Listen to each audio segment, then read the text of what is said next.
Hello students, welcome to Aadi Pathshala. Today we are going to discuss chapter motion, जो physics का first chapter है class ninth का। आज हम लोग उसे डिस्कस कर रहे हैं। क्लास नाइन्थ आज आप ये समझ लो कि यहाँ से आपकी जो मतलब फिजिक्स है उसका स्टार्टिंग इस क्लास की इस चैप्टर से होता है। ठीक है, मोशन चैप्टर से होता है। यहाँ पर आप फिजिक्स को समझोगे, यूनिट्स, मेजरमेंट, ये सारी चीज़ें जो भी हैं इन्हें समझोगे और धीरे धीरे ये बढ़ते हुए आपको आगे ले जाएंगे। ठीक है, तो यहाँ पे बिल्कुल आपका बेस मेंटेन होता है इस चैप्टर में, फर्स्ट चैप्टर में, जिसका नाम मोशन है। ठीक है, तो इसको ध्यान से देखिएगा। और वैसे ये चीज़ें आगे भी रिपीट होंगी जब आप 10th में जाओगे, जब आप 11th में जाओगे, 12th में रहोगे, तब तक काफ़ी हद तक इस बेसिक्स को आप समझ लोगे। बट यहाँ समझना बहुत ज़्यादा ज़रूरी है। तो देखिए, यहाँ पर हम सबसे पहले समझेंगे कि फिज़िक्स क्या है। ठीक है, यहाँ पर फिज़िक्स क्या है। फिज़िक्स साइंस का एक पार्ट है जो कि नेचुरल फिनोमेना को स्टडी करता है। ठीक है, जो भी घटनाएं प्रकृति में हो रही हैं उनका जो बेस है वो फिज़िक्स है। ठीक है, हम हिंदी में इसे भौतिक विज्ञान कहते हैं। भौतिक मतलब समथिंग फिजिकल। ठीक है, तो the branch of science which deals with the study of natural phenomena is called physics. ठीक है, साइंस की वो ब्रांच जो कि प्राकृतिक घटनाओं की स्टडी करती है। प्राकृतिक घटनाओं का ये मतलब नहीं कि जितना डिज़ास्टर आ रहा है, तूफान और इस तरह की चीज़ें हैं, इन चीज़ों की ये भी फिज़िक्स में आते हैं। बट इसके अलावा सिर्फ ये घटनाएं नहीं। ठीक है, जैसे बारिश का होना, कि इसमें भी फिज़िक्स इन्वॉल्व है। ठीक है, या एक पेड़ का एक फल का पेड़ से गिरना, ये भी फिज़िक्स है। किसी भी इंसान का पानी में तैरना या पानी में डूबना, ये दोनों भी चीज़ें फिजिक्स हैं। प्लेन्स का हवा में उड़ना, प्लेन्स तो चलो एक यूज़ हो गया, एप्लीकेशन हो गया। ठीक है, और मतलब इस तरह की जितनी भी चीज़ें हैं जो इस संसार में घट रही हैं वो सब फिजिक्स के अंतर्गत आती हैं। ठीक है, so you have to understand this. यहाँ पे एग्जांपल दिया हुआ है, फ्लो ऑफ वाटर, पानी का फ्लो होना, या फ्री फॉल, किसी भी बॉल को आप छोड़ते हो तो नीचे गिरती है। कोई इंसान अगर कहीं से स्लिप करता है तो नीचे गिरता है, ऐसा क्यों होता है। ठीक है, तो इन सारी चीज़ों का नॉलेज आपको फिजिक्स देती है। ठीक है, अब फिजिक्स जब कभी भी आगे बढ़ेगी तो उसको कुछ चीज़ें चाहिए जो जिनको वो स्टडी कर सकें। ठीक है, तो उन चीज़ों को हम फिज़िकल क्वांटिटी कहते हैं। डेफिनेशन आपकी स्क्रीन पर दिखाई जा रही है, आप देखो। All those quantities which can be measured directly और इनडायरेक्टली। ठीक है, कोई भी ऐसी चीज़ जिसको आप डायरेक्ट या इनडायरेक्ट वे में मीज़र कर सकते हो। ठीक है, या यूँ कह लें कि जितने भी फिज़िकल लॉज हैं वो जिन क्वांटिटीज़ के टर्म में एक्सप्रेस किए जाते हैं उसको फिजिकल क्वांटिटी कहते हैं, क्योंकि बिना मेज़रमेंट के फिज़िकल क्वांटिटीज़ एग्जिस्ट नहीं करती हैं। ठीक है, उनका मेज़रमेंट होता ही होता है। अब जैसे अगर हम बात करें वाटर की, पानी की। ठीक है, तो कोई पूछेगा कि क्या पानी एक फ़िज़िकल क्वांटिटी है, तो पानी फ़िज़िकल क्वांटिटी नहीं है। पानी वाटर के जरिए अप्लाई किया गया जो प्रेशर है वो फ़िज़िकल क्वांटिटी है। वाटर का जो फ्लो है, जो टेंडेंसी है, ठीक है, वो फिज़िकल क्वांटिटी है। वाटर जिस थ्री डायमेंशनल एरिया को कवर कर रहा है, ऑक्यूपाई कर रहा है, यानी कि वॉल्यूम, वो एक फ़िज़िकल क्वांटिटी है। ठीक है, वाटर फिज़िकल क्वांटिटी नहीं है। ठीक है, फिज़िकल क्वांटिटीज़ वो होती हैं जिनको आप मीज़र कर सको। Mass of water physical quantity है।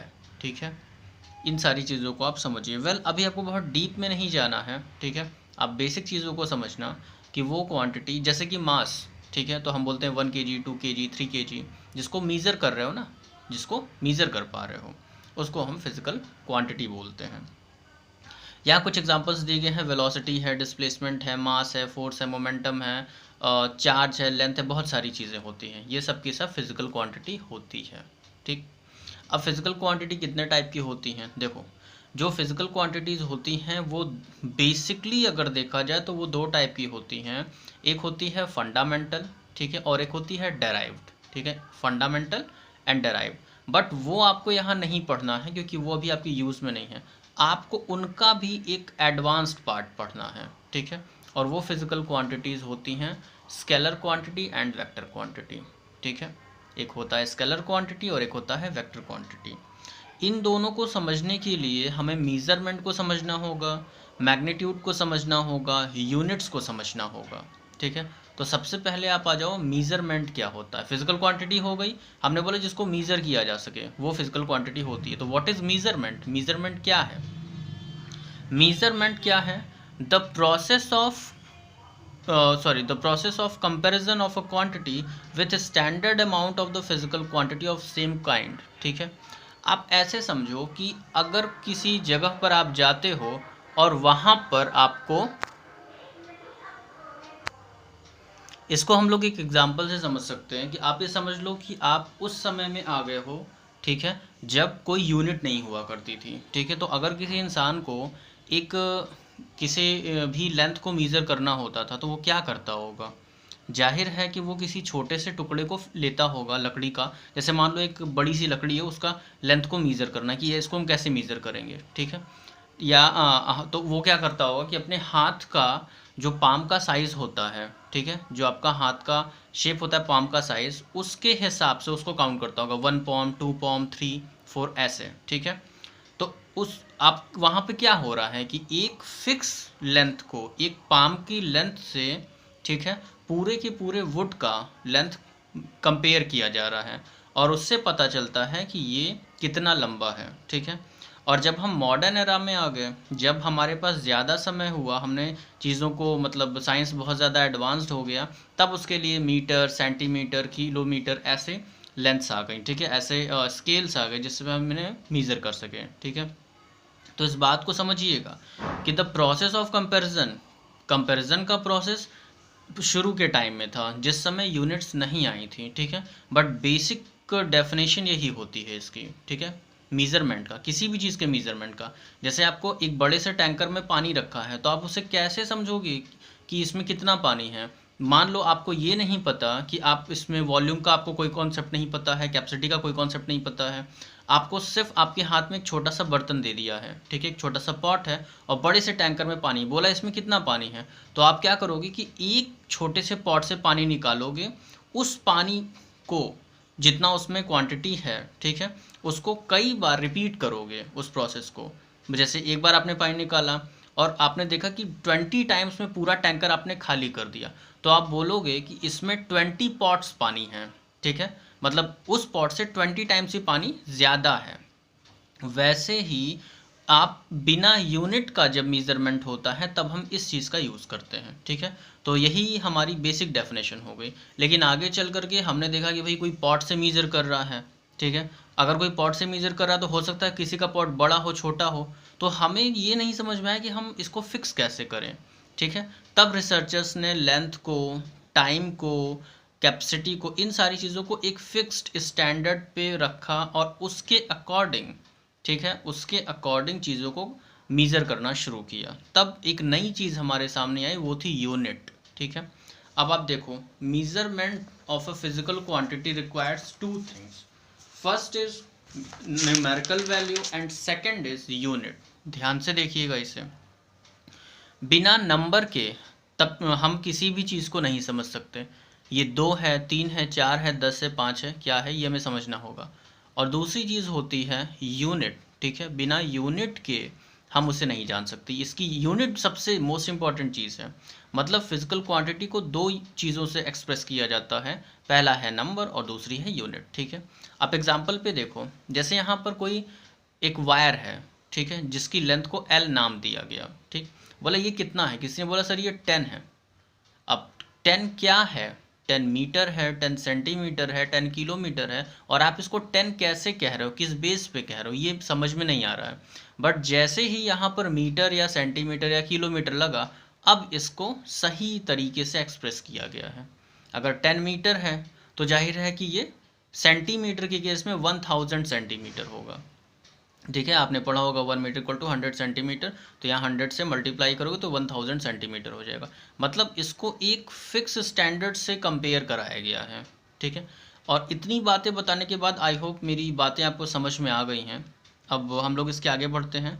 हमको समझना था मैग्नीट्यूड क्या होता है, तो आप समझ लो ये जो न्यूमेरिकल वैल्यू और unit combined, numerical value and unit ये दोनों जब कंबाइंड होते हैं, ठीक है, बिना किसी भी पॉजिटिव या निगेटिव साइन के, तब इस चीज़ को हम मैग्नीट्यूड कहते हैं। ठीक है, अब आप स्केलर क्वांटिटी और वेक्टर क्वांटिटी को बड़ी आसानी से समझ सकते हो। क्या होता है उसमें, देखिए यहाँ पर आपको समझ में आ रहा है। स्केलर क्वांटिटी क्या होती है, इसमें मैग्नीट्यूड ही रिक्वायर्ड होता है, डायरेक्शन की ज़रूरत नहीं होती।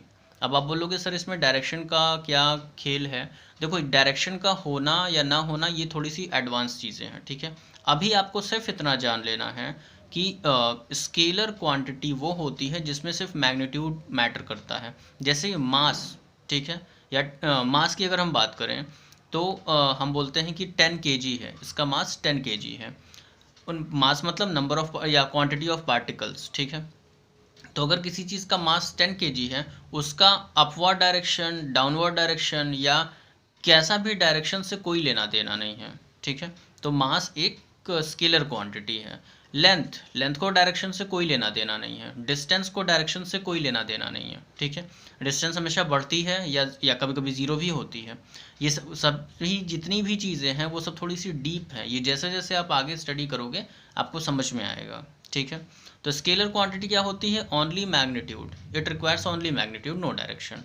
वेक्टर क्वांटिटी क्या होती है, इसमें दोनों चीज़ें चाहिए होती है, मैग्नीट्यूड भी चाहिए होता है और डायरेक्शन भी चाहिए होता है। जैसे डिस्प्लेसमेंट, देखो डिस्टेंस और डिस्प्लेसमेंट एक ही जैसे हैं, लेकिन ये बदलता है, डायरेक्शन बदलने पर इसकी वैल्यू में चेंजेस आते हैं, इसमें नहीं आते। मास एक स्केलर क्वांटिटी है, लेकिन वेट एक वेक्टर क्वांटिटी है। इन चीज़ों में फ़र्क हम लोग आगे जा करके पता करेंगे, ठीक है।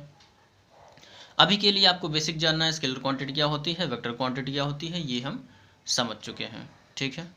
तो चलिए ये चीज़ें, ये जो बिल्कुल बेसिक चीज़ें थी इसको आप समझ लो। ये एक इंट्रोडक्टरी वीडियो था आपके मोशन चैप्टर का। नेक्स्ट पार्ट में हम मोशन और उसके टाइप पर बातें करेंगे, ठीक है। तब तक के लिए स्टडी करते रहो, ये बिल्कुल बेसिक चीज़ें हैं, ये आपके दिमाग में होनी चाहिए, ठीक है। तो आज का वीडियो इसी के साथ एंड करते हैं। So please keep studying. Thanks.